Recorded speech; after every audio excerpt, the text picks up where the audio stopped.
Blast সংলাপে সবাইকে স্বাগত জানাচ্ছি। আমি নাহিদ আফরোজ সুমি। আশা করি যে যেখান থেকে আমাদের সাথে যুক্ত আছেন ভালো আছেন, সুস্থ আছেন, সুন্দর আছেন। ব্লাস্ট সংলাপে সাধারণত আমরা সেই সকল বিষয়গুলো নিয়ে কথা বলি যেখানে আসলে আমাদের সবারই সচেতন হওয়ার জায়গাটা অনেক বিস্তৃত এবং আমাদের এই সচেতনতার অভাবে অনেক রকমের দুর্ঘটনা, অনেক রকমের সহিংসতা ঘটে যাচ্ছে, যেটাকে আসলে প্রশমিত করবার জন্যই আমরা চাই এই বিষয়গুলো নিয়ে অনেক বেশি আলোচনা হোক, কথা হোক। আজকে যে বিষয়টি নিয়ে কথা বলবো, প্রযুক্তি উদ্ভূত লিঙ্গভিত্তিক সহিংসতা প্রতিরোধে পর্নোগ্রাফি নিয়ন্ত্রণ আইন 2012 এর প্রয়োগে বাস্তবতা ও করণীয়। এবং এই বিষয় নিয়ে কথা বলবার জন্য আমরা দুজন আমন্ত্রিত অতিথিকে আমাদের সাথে পেয়েছি। আছেন আমাদের সাথে অ্যাডভোকেট জামিউল হক ফয়সাল, যিনি deputy attorney general, supreme court Bangladesh, এবং সেই সাথে রয়েছেন অ্যাডভোকেট সুস্মিতা চক্রবর্তী, যিনি স্টাফ লয়ার, ব্লাস্ট। দুজনকেই স্বাগত জানাচ্ছি। এবং ফয়সাল ভাই, আপনার সাথে অনেকদিন পরে দেখা হলো। হ্যাঁ, থ্যাংক ইউ। আসলে আপনার সঙ্গে অনেকদিন পরে দেখা পেয়ে ভালো লাগছে। আমাকে আমন্ত্রণ জানানোর জন্য ব্লাস্ট এবং আপনাকে অবশ্যই ধন্যবাদ। সুস্মিতা আপু, আমি আশা করছি আপনার সাথে আজকে একটা সুন্দর বিষয় নিয়ে আজকে কথা বলবো। সুন্দর এ কারণে আসলে যেই বিষয়গুলো সম্পর্কে আমাদেরকে জানা উচিত, আমরা অনেক ক্ষেত্রে সেই বিষয়গুলো সম্পর্কে অবগত নই, যে কারণে আসলে যখন কোনো কিছুকে এমনভাবে বিস্তার ঘটানো যায় এবং সেখানে সচেতনতার বিষয়টা থাকে, সেটা অবশ্যই সুন্দর হয়ে ওঠে। আমি শুরুতেই যেই বিষয়টা জানতে চাই, বর্তমান অবস্থার প্রেক্ষাপটে প্রযুক্তি উদ্ভূত যে লিঙ্গভিত্তিক সহিংসতায় ভুক্তভোগী যারা আছেন, তারা কি আসলে আইনি সহযোগিতা নেন, নাকি আসলে আইনি সহযোগিতা নিতে তাদের একটু অনীহা রয়েছে, বা কেন নিচ্ছেন না তারা?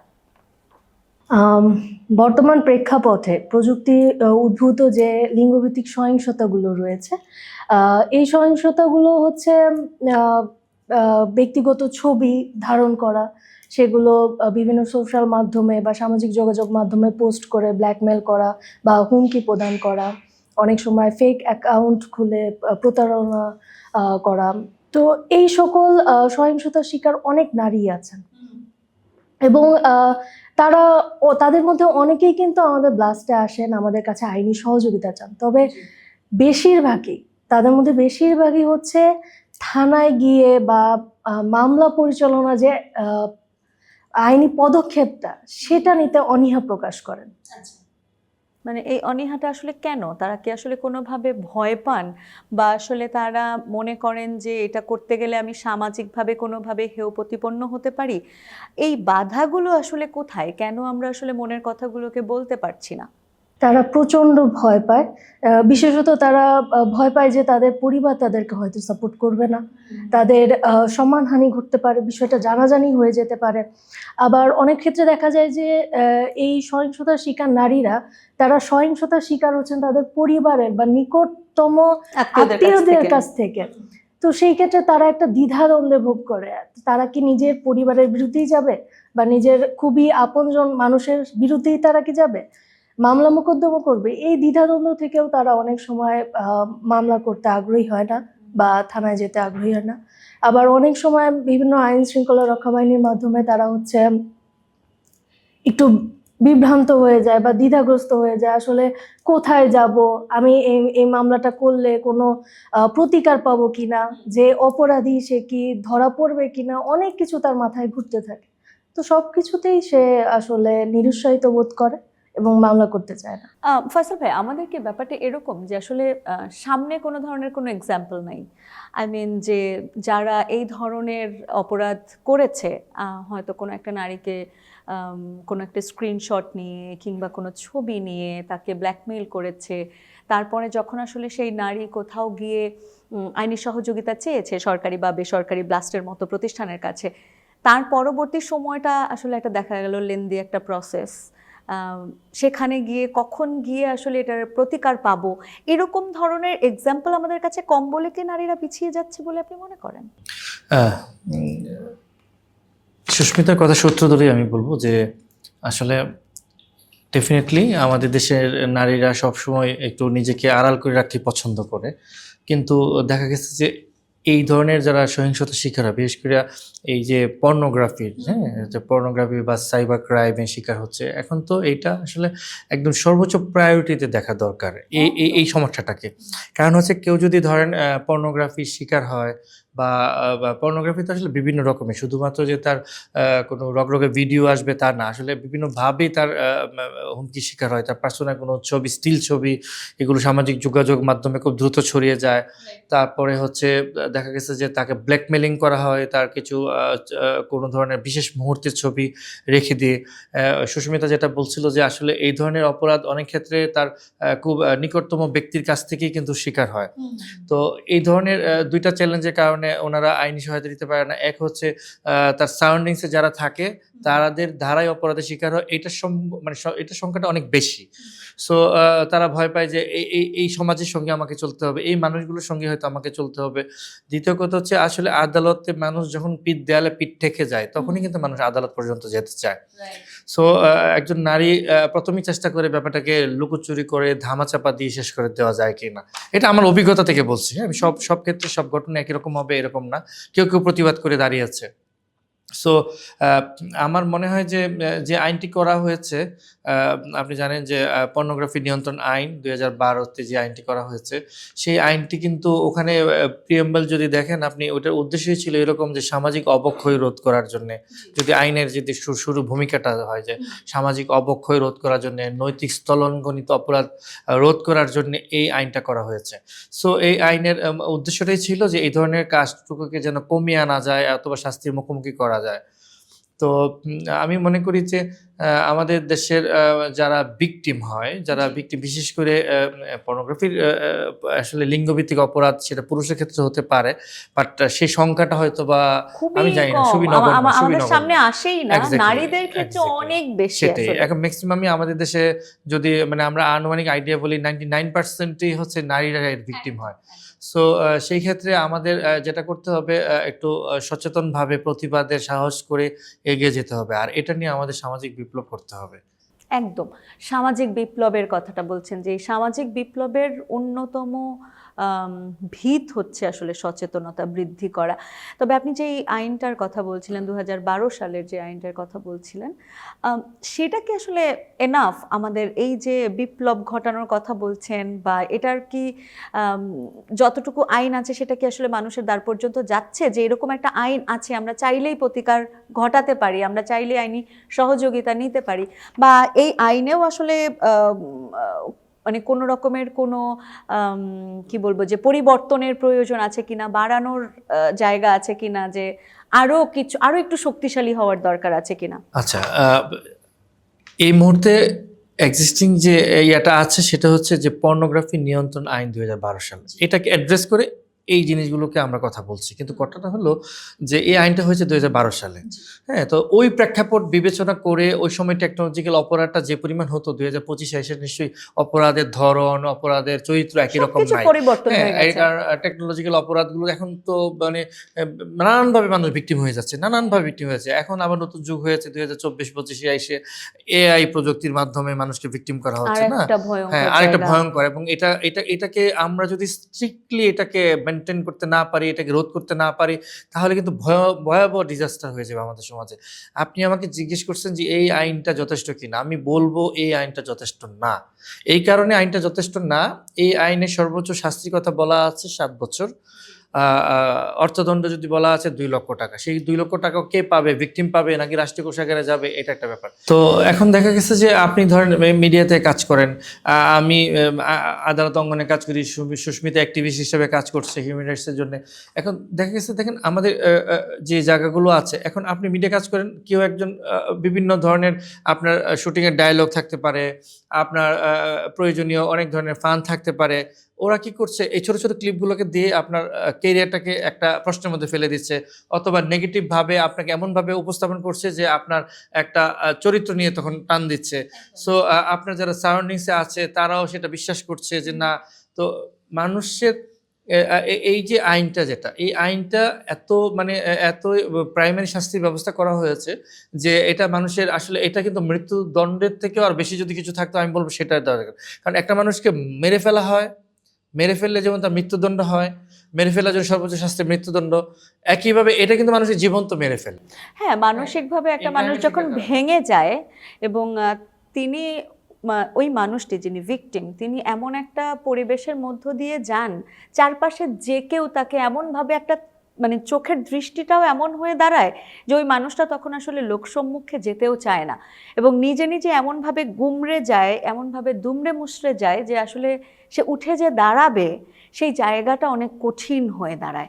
তো সেক্ষেত্রে আসলে বেঁচে থেকে মৃত্যুর সমানই আসলে জীবনযাপন করে, আপনি যেটা বলছেন। তো এই জন্য আপনি আমাকে যখন জিজ্ঞেস করলেন যে এই আইনটা সাফিসিয়েন্ট কিনা, প্রথম কথা হচ্ছে যে এটা ক্ষতিপূরণ বাড়াইতে হবে, ক্ষতিপূরণ বাড়াতে হবে। সেকেন্ডলি হলো এই জনসচেতনতার কথা সুস্মিতা আপনি জিজ্ঞেস করছেন, আমরাও বলছি জনসচেতনতা অবশ্যই লাগবে। আচ্ছা, এখানে আমরা 3 জন আছি, আপনি বলেন যে কালকে যদি আপনি নিজে ভিকটিম হন, আপনি কি কোথায় কল করবেন, আপনি কোথায় আইনি সহায়তা চাবেন বলেন? ধরেন আপনার একটা আজকে পর্নোগ্রাফি শিকার হলেন, আপনাকে দরকার ইমিডিয়েটলি এটা স্টপ করা।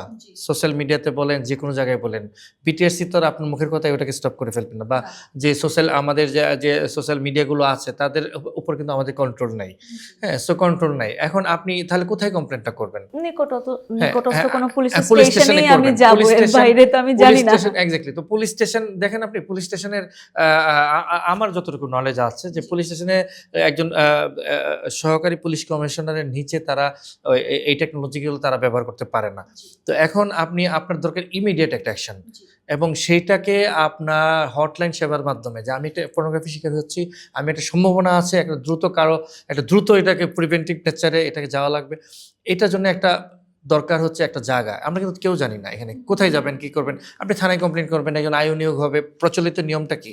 একটা থানায় কমপ্লেন করবেন। কমপ্লেন কিন্তু এরকম না যে আপনি দৌড় দিয়ে গিয়ে সিনেমা মতো গিয়ে পুলিশ স্টেশনে হাজির হবেন, না, আর আপনার পুলিশ একটা স্টেশন জিডি করতেও লাইনে দাঁড়িয়ে থাকতে হয়। জজ সাহেব কোর্টে চলে যাবে, এসি সাহেব কোর্টে চলে যাবে, গিয়ে আপনি আবার কোর্ট আদেশ দিয়ে দিবে, এরকম কিছু ব্যাপার তো না। এগুলো একটা প্রসিডিউরাল ব্যাপার আছে। আপনি এজাহার লিখবেন, আর আমাদের থানায় তো যে কোনো নারী সহজে দৌড় দিয়ে চলে যেতে পারে না। সো তাকে সক্ষম ব্যক্তির খোঁজ করা লাগে, তারপরে থানাগুলোতে যায় বা কোর্টে গেল, কোর্টের থেকে একটা আদেশ হবে, সে আদেশ কমিউনিকেট হতে হতে হতে হতে বিশাল সময়ের দরকার। সো এই যে সময়টার জন্য ততদিনে কিন্তু স্প্রেড হয়ে যায় অনেক দূর গড়িয়ে যায়, এবং এটার জন্য আমাদের দরকার হচ্ছে সরকারি পর্যায়ে, অবশ্যই আমি বলবো যে সরকারি পর্যায়ে অবশ্যই দরকার যে কোথায় হটলাইন সেবা, একটা ওয়ান স্টপ সার্ভিসের মতো, কোথায় আপনি সেবাটা করবেন। 999-এ কল দিন, 999 কি এক্সপার্ট? 999 হয়তো তাৎক্ষণিক। আমরা এখন আমাদের বাংলাদেশে 999টা বেশি অ্যাক্টিভ কাজ করে। আমাদের নারীদের জন্য যেটা আছে 106, তো এটা আসলে কতটুকু কাজ করে, এটা মহিলা অধিদপ্তর এটাকে লিড করে। সো ওখান থেকে আবার আইন শৃঙ্খলা বাহিনী পর্যন্ত একটা যাওয়া, কিন্তু 999টা আমরা সর্বোচ্চ সেবাটা দেওয়া হয় 999-এ, যেটা সরাসরি পুলিশ হেডকোয়ার্টার্স নিয়ন্ত্রণ করে। কিন্তু 999 কি আদৌ এটা সক্ষম তাৎক্ষণিকভাবে এই ধরনের প্রিভেন্টিভ নেচারে যাওয়ার জন্য? তাই আমি বলবো যে আসলে কি সক্ষম না? আমার মনে হয় না। কারণ হচ্ছে এটা টেকনোলজির লাগবে। সো এখানে আইটি এক্সপার্ট লাগবে, এখানে আরো বেশ কিছু ধরনের মেকানিজম লাগবে। সো এই মুহূর্তে আমি মনে করি না যে 999 সক্ষম। সো এটাকে প্রায়োরিটি দিয়ে 20 শতাব্দীতে আমাদের এইটাকে প্রায়োরিটি দিয়ে সবার আগে আমাদের আপনি যতগুলো ক্রাইম দেখেন, আপনি দেখেন ম্যাক্সিমাম ক্রাইম এখন কিন্তু এই ডিজিটাল অপরাধকে কেন্দ্র করে হচ্ছে। অফকোর্স ফয়সাল ভাই, কারণ আসলে আমাদের জীবনটাই এখন অনেকখানি এই সোশ্যাল মিডিয়া ভিত্তিক, এবং আমাদের জীবনটাই প্রযুক্তি নির্ভর। আপনি প্রযুক্তির অনেক ভালো দিক আছে এবং তার পাশাপাশি অনেক খারাপ দিকও আছে, এবং আমরা প্রযুক্তি ছাড়া চলতে পারবো না। আপনি আজকে মোবাইল ফোন ছাড়া বাসা থেকে বের হতে পারবেন না। বাসা থেকে যদি বেরও হয়ে যান ভুলক্রমে, আপনার পরিবারের সবাই যথেষ্ট রকমের শঙ্কিত থাকবে আপনাকে নিয়ে। একইভাবে আপনি আজকে একটা মেইল পাওয়া বলেন বা যে কোনো কিছুর জন্য এখন আমরা কিন্তু একটা ডিভাইসের উপরে অনেকখানি নির্ভরশীল। সো সেই জায়গা থেকে এটাকে ছাড়া আমরা তো বাঁচার কথাও চিন্তা করতে পারবো না। কিন্তু প্রবলেমটা হচ্ছে without any kind of education আমরা আসলে এই সকল কিছুর ব্যবহারটা শিখে গেছি আসলে। আমি একটু সুস্মিতা আপুর কাছে আসি, যে আপনি যেহেতু ব্লাস্টে অনেক এই বিষয়গুলো নিয়ে কাজ করেন, আসলে নারীরা কি ধরনের অভিযোগ নিয়ে বেশিরভাগ আসে, এবং একজন নারী যিনি আসলে এই অভিযোগটা নিয়ে আপনাদের কাছ পর্যন্ত আসেন, কিন্তু কোন পর্যন্ত গিয়ে এটা শেষ পর্যন্ত কি তারা থাকতে পারেন, আর যদি না থাকে কোন পর্যন্ত তারা আসলে এটাকে এফোর্ড করতে পারেন, তারপরে আর যান না? এটা একটু জানতে চাই যে ভীতিটা আসলে কোথায় আটকে আছে। আমাদের কাছে যে সকল ভুক্তভোগীরা আসে তাদের মধ্যে খুব বেশি কমন যে সিচুয়েশনগুলো হচ্ছে সেগুলো হচ্ছে সে দীর্ঘদিন প্রেমের সম্পর্কে ছিল, সে স্বেচ্ছায় কিছু ছবি দিয়েছে বা তার অনুমতি ছাড়াই কিছু ছবি নিয়েছে, এবং পরবর্তীতে যখন সম্পর্কটা শেষ হয়ে গেছে বিভিন্ন সোশ্যাল মিডিয়াতে সেই ছবিগুলো হচ্ছে পাবলিশ করছে, এআই দিয়ে বিকৃত করে পাবলিশ করছে। এবং এমনও আমরা পেয়েছি যে মানে ছবি পাবলিশ করে দিয়ে আরো ছবি পাবলিশ করবে এইরকম হুমকি দিয়ে টাকা যাচ্ছে, টাকা না দিলে ছবি পাবলিশ করে দিবে। অনেক ক্ষেত্রে এমনও হয় যে জোর করে পরবর্তীতেও শারীরিক সম্পর্ক যেন অব্যাহত রাখে সেজন্য ক্রিয়েট করে। হ্যাঁ, সেজন্য চাপ ক্রিয়েট করে। আবার পরিবারের অন্য সদস্যদের হোয়াটসঅ্যাপে ছবিগুলো পাঠিয়ে দেয়, এরকমও এসেছে আমাদের কাছে। আমরা কিন্তু মানে আমি কিছু কেস পেয়েছি এরকম যে ধরেন যে কোনো একটা দুর্বল মুহূর্তের ছবি রেখে দিয়েছে, রিলেশন ছিল, অনেক ক্ষেত্রে দেখা গেছে যে মানে ও তো বললো প্রেমিকের কথা, আমি তো এমনও পেয়েছি হাজবেন্ডের, হ্যাঁ হাজবেন্ড তার খুব স্বাভাবিক মানুষ যখন একটা সুন্দর মুহূর্তে থাকে তখন নানানভাবে এটা ট্র্যাপের ইচ্ছাই হোক বা যে কোনো কারণেই হোক একটা ভিডিও করে ফেলে বা এটা সম্মতিতেই হোক এটা করে ফেলে। পরবর্তী যখন রিলেশনগুলো ভেঙে যায় তখন কিন্তু এটা কিছু কিছু, আমরা তো নিউজ পেপারও পেয়েছেন আপনার, যে কিছু কিছু কিন্তু আপনার এগুলো তো সোশ্যাল মিডিয়াতে চলে আসছে। আইনটা যদি দেখেন আপনি 2012 সালে পর্নোগ্রাফি আইন, ওখানে কিন্তু বলা আছে বাজারজাতকরণ, সংরক্ষণ। বাজারজাতকরণ মানে যেটা আপনি স্প্রেড করে দিতে পারেন, সংরক্ষণ আপনি যদি এইটা যে কোনো একটা ভিডিও, মানে এই ধরনের পর্নোগ্রাফি হতে পারে এরকম একটা ভিডিও যেটা মানে অশ্লীলতা ছড়াতে পারে, এই ধরনের কোনো ভিডিও আপনি সংরক্ষণ করাও কিন্তু অপরাধ। হ্যাঁ, এরপর এটা এটা এটা আপনাকে, আপনি যদি এটাকে কারোর সাথে আদান প্রদান করেন এমনি জাস্ট এটা যে কোনো একটা গুড ইন্টেনশনও যদি আপনি বলেন যে হ্যাঁ আমি তো সুমির সাথে একটা স্পেশাল ছবি আছে নেট, এটাও কিন্তু যার মোবাইলে থাকবে সেও অপরাধী, আমি যিনি দিচ্ছেন তিনিও কিন্তু অপরাধী। মানে সম্মতির একটা খুব গুরুত্বপূর্ণ জায়গা, যে আপনি কিছুক্ষণ আগে বলছিলেন যে হয়তো সম্মতিতেই কোনো একটা ভিডিও করা হয়েছে, কিন্তু নিশ্চয়ই তার সম্মতি নিয়ে ওই ভিডিওটা অনলাইনে সে পাবলিশ করছে না। সো এখানে অনেক ক্ষেত্রেই যেটা হয় যে অনেক কনজুগাল লাইফেও অনেক সময় দেখা যায় যে হয়তো হাজব্যান্ড একটা কাজ করছেন, সেক্ষেত্রে কিন্তু স্ত্রীর কোনো সম্মতি থাকেও না ওই সব জায়গাগুলোতে। এবং আমি আরেকটা জায়গা অ্যাড্রেস করতে চাইবো এবং আপনাদের কাছ থেকে জানতে চাইবো যে এখানে আসলে পরিবার কতখানি ভূমিকা রাখতে পারে এই সকল মামলাগুলোকে সামনের দিকে এগিয়ে নিয়ে যেতে, এবং সেই সাথে আমাদের সমাজ ব্যবস্থা বা আমাদের সংগঠনগুলো কিভাবে আরও অ্যাক্টিভলি সহযোগিতা করতে পারে এই আইনের বাস্তবায়নের ক্ষেত্রে। প্রথম কথা হচ্ছে যে আসলে পরিবার তো ডেফিনেটলি ভূমিকা রাখে, কারণ মানে বিশেষ যখন আপনি ভেঙে পড়বেন বা আপনি ভিকটিম হয়ে যাবেন তখন তো পরিবারই আপনার পাশে দাঁড়ায়। কিন্তু কোন পরিবারগুলো দাঁড়ায় আসলে, যারা ওয়েল এডুকেটেড অথবা যিনি ভিকটিম তিনি নিজেই সামাজিকভাবে ওয়েল এস্টাবলিশড, এছাড়া কিন্তু প্রতিবাদ করার সাহসটুকু থাকে না। এটা নৈতিক কারণে পরিবার ভয় পেয়ে যায়, মনে করে যে এটা নিয়ে যত কথা হবে, যত মানে আইন আদালত হবে, তত মানুষের মধ্যে জানাজানি হবে। সো ওই যে প্রথমেই বললাম যে এই অপরাধগুলো সবাই চেপে যেতে চেষ্টা করে, কিন্তু আসলে আমাদেরকে রুখে দাঁড়াইতে হবে। যে আইনটা আছে সেটা সাফিসিয়েন্ট, মানে সাফিসিয়েন্ট বলতে কি যেহেতু আছে সেটা সাফিসিয়েন্ট, আমি কখন এটা এগ্রি করবো না যে এটা সাফিসিয়েন্ট। মানে ব্যাপারটা কি এরকম ফয়সাল ভাই, নাই মামার চেয়ে কানা মামা ভালো এরকম? এই আইনটা কিন্তু 2012 সালে হয়েছে, এবং তখন কিন্তু টিকটক, ক্লাউড আরো অন্যান্য অ্যাপস গুলো ছিল না, এবং এই আইনটা দিয়ে এআই এর ব্যবহারও এত স্ট্রংলি কোথাও ছিল না এখন যেরকম আছে। তো সেখানে কি সংশোধনের কোনো প্রয়োজন নেই? ডেফিনেটলি সংশোধনী করতে হবে, আমাদেরকে এর বিকল্প নাই। আমরা আবারও বলছি, মানে এটাকে যদি এই হাইলি প্রায়োরিটি না দেন, আপনি যে কোনোগুলো রাষ্ট্র সংস্কারের, আমরা তো রাষ্ট্র সংস্কার নিয়ে আলোচনা করছি গত 1 বছর যাবত। রাষ্ট্র সংস্কারের প্রথম কাজই হবে যে আমাদের নারীদেরকে সেভ করা। যদি আপনাকে নারীদেরকে সেভ করতে না পারেন, সেটা কর্মক্ষেত্রে হোক, তার গৃহে হোক, তার সমাজে হোক, আমরা তো এগিয়ে যেতে পারবো না। রাষ্ট্র হিসেবে, মানুষ হিসেবে আমরা কি এগিয়ে যেতে পারবো? এটাকে সর্বোচ্চ প্রায়োরিটি দিতে হবে। তাহলে আমরা সবাই যার যার জায়গা থেকে বুঝতে পারি যে এটাকে প্রায়োরিটি দিতে হবে, নারীদেরকে সমাজে সুন্দরভাবে এগিয়ে নিয়ে যাওয়ার জন্য তাদের পথকে অনেক বেশি সহজ করে দিতে হবে, এবং যারা ভিকটিম রয়েছেন তাদের আসলে প্রতিকার পাওয়ার জন্য রাস্তাটা অনেক সহজ। আপনি একজন আইনজীবী হয়ে যেমন করে বলছেন যে একটা টোল ফ্রি নাম্বার নেই যেখানে আসলে ইনস্ট্যান্ট কোনো একটা প্রতিকার আমরা পেতে পারি এটাকে স্টপ করে দেওয়ার জন্য, আমরা জানি না। তাহলে আসলে কেন হচ্ছে না এই কাজগুলো এবং সেখানে আমরা কেন কাজগুলো করছি না, এগিয়ে নিয়ে যাচ্ছি না? আমাদের এই যে সরকারি বেসরকারি উন্নয়ন মূলক যে সংস্থাগুলো রয়েছে, এদের আসলে একসাথে হয়ে কি করণীয় থাকতে পারে? কোন কোন জায়গাগুলোতে আমাদের আসলে একদম টু দ্য পয়েন্ট কাজ করা উচিত?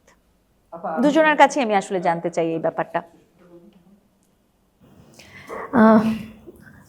ব্লাস্ট কিন্তু অলরেডি সিএসডব্লিউসি প্ল্যাটফর্মের মাধ্যমে ভুক্তভোগীদেরকে আইনি সহযোগিতা দিচ্ছে এবং এটা কিন্তু সম্পূর্ণ বিনামূল্যে। আমাদের একটা স্পেসিফিক ফেসবুক পেজও আছে, সেখানে কিন্তু যে কেউই, সে নারী হোক পুরুষ হোক বা একজন শিশু হোক, সে কিন্তু আমাদেরকে রিচ আউট করতে পারছে এবং এটা কিন্তু একদমই বিনামূল্যে সার্ভিসটা দিচ্ছি আমরা।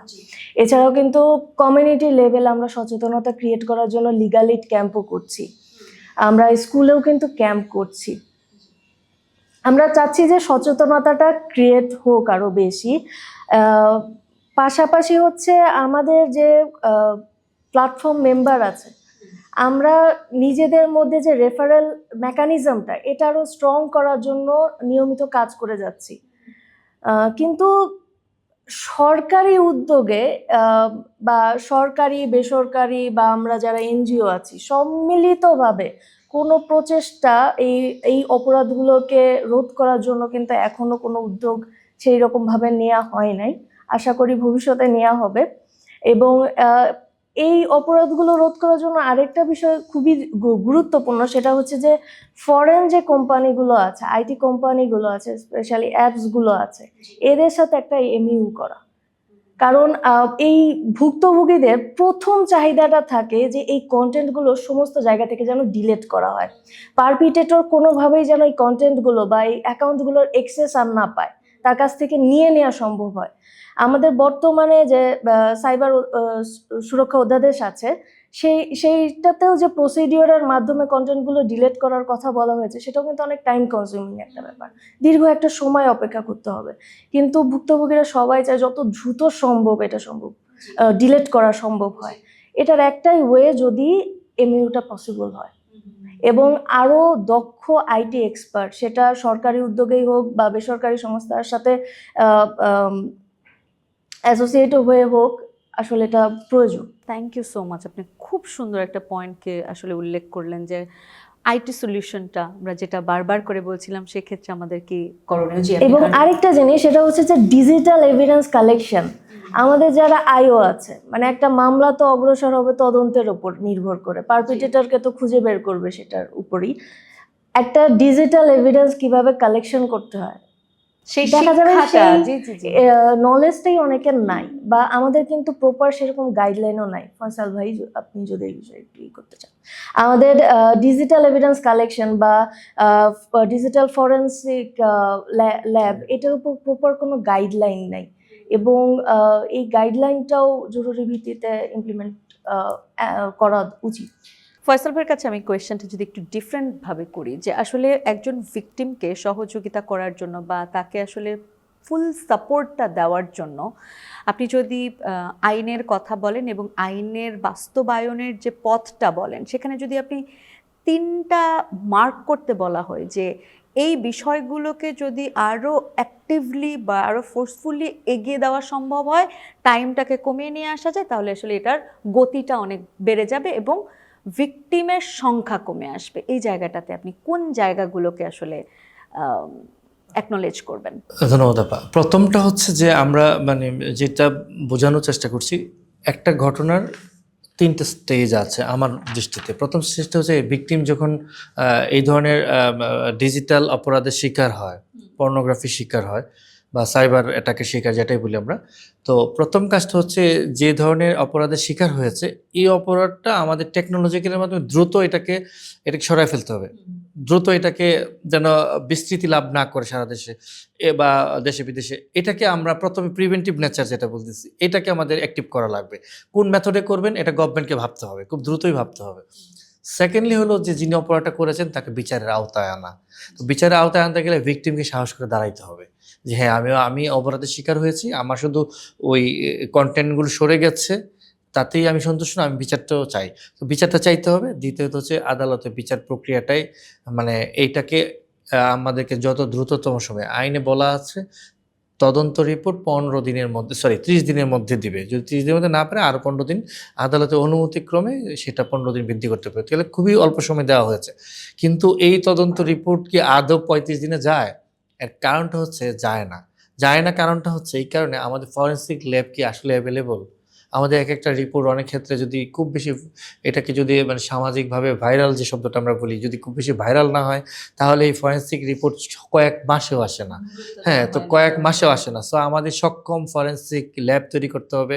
ইনভেস্টিগেশন যারা করবে সেই তদন্ত সারা বাংলাদেশের সাইবার সিকিউরিটির জন্য আপনি প্রত্যেকটা থানায় একজন করে সাব ইন্সপেক্টর করেন, যারা এটার উপরেই শুধু ইনভেস্টিগেশন করবে, এটা নিয়েই কাজ করবে। আর সবচেয়ে বড় কথা হচ্ছে আপা, এটা কিন্তু প্রত্যেকটা থানায় দরকার নাই। সাইবার অপরাধ আপনি পাচ্ছেন, আপনি বলছেন যে কোন বিষয়ে, আমি জাস্ট এটা যদি গভর্নমেন্টের কাছে যায়, এটা যারা নীতি নির্ধারক আছে তাদের কাছে যদি এই ভিডিওটা যায়, আমি এটা নিয়ে বসতে পারে আমাদের সঙ্গে, বা যারা কাজ করি অ্যাক্টিভিস্ট আছে প্লাস তো অনেকদিন যাবত এইসব নিয়ে কাজ করছেন, আরও যারা অর্গানাইজেশনগুলো আছে কোয়ালিশনগুলো আছে তাদের সঙ্গে বসতে পারে। প্রথমটা হচ্ছে আপা, এই অপরাধটা পৃথিবীর যে প্রান্তেই হোক একটা জায়গা থেকে কিন্তু কন্ট্রোল করা সম্ভব। সে একটা ধরেন বরিশাল এক জায়গা থেকে সে সাইবারের অ্যাটাকের শিকার হয়েছে বা পর্নোগ্রাফি শিকার, সে যদি একটা কমপ্লেন করতে পারে সরাসরি, এমন একটা মেকানিজম থাকতে হবে যে হেডকোয়ার্টার সঙ্গে সঙ্গে তাকে ক্যাচ করতে পারবে। এটা তো আবার ফোনই করা যায় না, করবে। দেন যেটা করবে হচ্ছে এই টেকনোলজি তো ওই অপরাধ বরিশাল অপরাধ হয়েছে, বরিশাল থেকে গিয়ে তার কন্ট্রোল করা লাগবে না। ওই ইনভেস্টিগেশন টিম কিন্তু বরিশালকে কাজ করা লাগবে না, তাকে যে ম্যাটেরিয়ালগুলো কালেক্ট করা লাগবে সেটার জন্য হয়তো পরবর্তীতে ওই ডকুমেন্টগুলো নিয়ে আসা লাগবে। কিন্তু এই অপরাধ তো ভার্চুয়াল ওয়ার্ল্ডে হচ্ছে। সো আপনি একটা সেন্টার পয়েন্ট থেকে, যেখান থেকে আমাদের 50 জন 100 জন আইটি বিশেষজ্ঞ থাকবে যারা ধুমধুম করে এটাকে কাজ করে ফেলবে, এটাকে কেন আমরা এত গভীরভাবে লেন্দি করে ভাবছি? সো আমাদের প্রথমেই এই অপরাধটাকে দমাইতে হলে আমাদেরকে আগে এই জায়গার উপরে কন্ট্রোল নিতে হবে। আমাদের ফেসবুকের উপরে কন্ট্রোল, বাংলাদেশের ম্যাক্সিমাম মানুষ ফেসবুক ইউজ করে, আমরা তো টুইটার, যেটা এক্স অ্যাকাউন্ট, ইনস্টাগ্রাম, এগুলো তো আমরা খুব কম ইউজ করি। সাধারণ মানুষ এখন ভিকটিম হচ্ছে মোস্টলি এটা, অথবা ফেসবুকে, অথবা ধরেন আপনি টিকটক প্ল্যাটফর্মে। এটা এই জিনিসগুলোকে যারা সার্ভিস প্রোভাইডার যারা, হ্যাঁ, তাদেরকে আমাদের নিয়ন্ত্রণে আনতে হবে। নিয়ন্ত্রণ দ্যাট মিনস এমন না যে সে কি করবে না করবে, এটা কিন্তু ওনাদের উপরে আমাদের একটা ইয়ে থাকতে হবে যে এগুলো আমাদের আইনে অপরাধ। সো আমরা কমপ্লেন জানানো মাত্রই আপনাকে এই জিনিসটাকে বন্ধ করতে হবে। সেটার জন্য আদালতের পারমিশন, অমুক জায়গায় পারমিশন, এই স্টেজ, এইগুলো করতে করতে কিন্তু ততক্ষণ যা ঘটার ঘটে যায়। এটাকে আপনার মানে আমি যদি আপনার কথাটাকে সামারাইজ করি তাহলে দাঁড়ায় যে আসলে এটাকে অত্যন্ত গুরুত্বের সাথে নিতে হবে, এবং এই গুরুত্বের সাথে নিয়ে আসলে এটাকে যাতে খুব শর্ট টাইমের মধ্যে আমরা এটার একটা সুরাহার জায়গায় নিয়ে আসতে পারি, তার জন্য আসলে কিছু স্টেপ নিতে হবে আমাদের। ইচ্ছা থাকলে সম্ভব। কিভাবে সম্ভব আমি বলি। 2018 সালে একটা পার্লামেন্ট ইলেকশন হয়েছিল, নোয়াখালীর সুবর্ণচরে একটা ঘটনা ঘটেছিল। আমি আর ভিক্টিমের নাম বলছি না, রিসেন্টলি এটা ডেথ সেন্টেন্স হয়েছে, পানিশমেন্ট হয়েছে। সো একজনকে রেপ করা হলো এবং এটা ভিডিও ধারণ করা হলো, এটা মিডিয়াতে আসছে। আমি one of the lawyer that case, যে আমরা হাইকোর্টে আমরা পরের দিনেই আমরা একটা পিটিশন নিয়ে গেলাম, বললাম যে অবিলম্বে ওই রেপ যিনি করেছেন তাদেরকে করতে হবে এবং ওইটাকে সরাইতে হবে। ওইটা যে মিডিয়াতে চলে আসছে এটাকে সরাইতে হবে। আদালত বললেন যে 24 ঘন্টার মধ্যে এটা সরাও। 24 ঘন্টার মধ্যে কিন্তু ওই ভিডিওটা সরে গেছে। সো এটা আসলে আমরা চাইলে পারি। মানে এখন কথাটা হচ্ছে যে ধরেন আমি প্রতিদিনই তো আমাদের মতো ঝাঁপায় পড়বে না কেউ। প্রতিদিনই যে ঘটনাগুলো ঘটছে, যে এত বড় নির্দিষ্ট দায়িত্বের জন্য নির্দিষ্ট দায়িত্ববান টিম থাকতে হবে। দ্যাট ইজ দ্য মূল। জাস্ট আমার একটা ফোন দিব, আমি অপরাধের শিকার হয়েছি, আপনি দ্রুত ব্যবস্থা নেন, মিনিমাম সততা ওদের টেকনোলজি ইউজ করে ওরা এটা বন্ধ করবে। এটা হচ্ছে প্রথম কাজ, এটা করতে হবে। এবং এটার জন্য ওই যে সুস্মিতা বললেন যে আমরা ব্লাস্ট কাজ করছি, ডেফিনেটলি ব্লাস্ট কাজ করছে, ব্লাস্ট সহ আরো বেশ কিছু কোয়ালিশন অর্গানাইজেশন কাজ করছে, কিন্তু ব্লাস্টের ক্যাপাসিটি তো সারা বাংলাদেশ ব্যাপী না, 16 কোটি মানুষের কাছে না। সরকারের যে ক্যাপাসিটি থাকবে, একটি অর্গানাইজেশন, বেসরকারি একটা প্রতিষ্ঠানের আসলে সেই ক্যাপাসিটিটা থাকবে না। বেসরকারি অর্গানাইজেশন কিন্তু লিগ্যাল একটা এনশিওর করে, লিগ্যাল এইড এর আইনি সহায়তাটা দেয়, কিন্তু লিগ্যাল এইডটা কিন্তু মানে বিচারটা কিন্তু আসতে হয় আদালত থেকে। সো বিচারের জায়গায় প্রত্যেকটা জেলায় এই বিষয়গুলো, বাংলাদেশের সাইবার ট্রাইব্যুনাল কোথায় আছে জানেন? আমার জানা শুধু ঢাকায়। আচ্ছা, শুধু ঢাকায় সাইবার ট্রাইব্যুনাল আছে। আপনি যদি বান্দরবানের অপরাধের শিকার হন, আপনাকে মামলা করতে হবে থানায়, যদি মামলা না হয় আপনাকে আসতে হবে ঢাকায়। ও মাই গড। সো এটা খুবই দুঃখজনক। মানে বাংলাদেশ সাইবার ট্রাইব্যুনাল একটাই আছে, আর কিছুদিনের মধ্যে আর কিছু গেছে।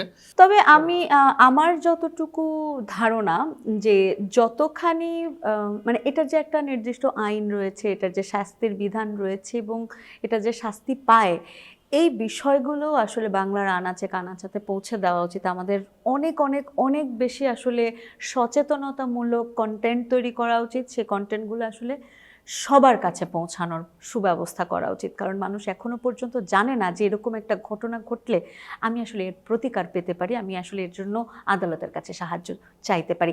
অনেক অনেক ধন্যবাদ দুজন, আসলে খুবই গুরুত্বপূর্ণ একটা বিষয় নিয়ে কথা বললেন এবং যেই বিষয়গুলো নিয়ে সাধারণত মানুষ কথা বলতে চায় না, পর্নোগ্রাফি নিয়ে মানুষ কথা বলতে চায় না, একেবারেই চায় না। এটা এমন একটা আলাদা করে রাখা টপিক যেটাকে সামনে আনা মানে খুব লজ্জার বিষয়, কিন্তু এই লজ্জা আর কতকাল আমরা আড়াল করে রাখবো, যেখানে আসলে এখন আর আড়াল অবস্থায় নেই। থ্যাংক ইউ সো মাচ আমাদেরকে সময় দেওয়ার জন্য। আপনাকে ধন্যবাদ, ব্লাস্টকে ধন্যবাদ আমাদেরকে আমাকে সুস্মিতা আমাদেরকে আমন্ত্রণ জানানোর জন্য এবং এই কথাগুলো মানুষের সামনে বলার সুযোগ দেওয়ার জন্য। অনেক ধন্যবাদ। সুপ্রিয় দর্শক, যারা আজকে ব্লাস্ট সংলাপের সাথে ছিলেন, অন্ততপক্ষে এতটুকু আমরা ইনশিওর করতে পারলাম আপনাদের কাছে যে পর্নোগ্রাফি কিংবা পর্নোগ্রাফি যারা করে থাকেন, ভিকটিমরা যারা রয়েছেন, তাদের আইনি সহযোগিতা করার জন্য আসলে নানা রকমের উপায় রয়েছে এবং সেই আইনি সহযোগিতা পাওয়ার জন্য আমাদের জাস্ট দরকার একটু নিজেদেরকে সচেতন হওয়া এবং সেই জায়গাটাতে একটু শক্ত হয়ে দাঁড়িয়ে থাকা। এইটুকু যদি শক্তি আমরা জোগাড় করতে পারি, তবে আসলে আমি নিজের পায়ে নিজে শক্ত হয়েও দাঁড়াতে পারি, সমাজকে একটা সুন্দর জায়গায় নিয়ে যেতে পারি।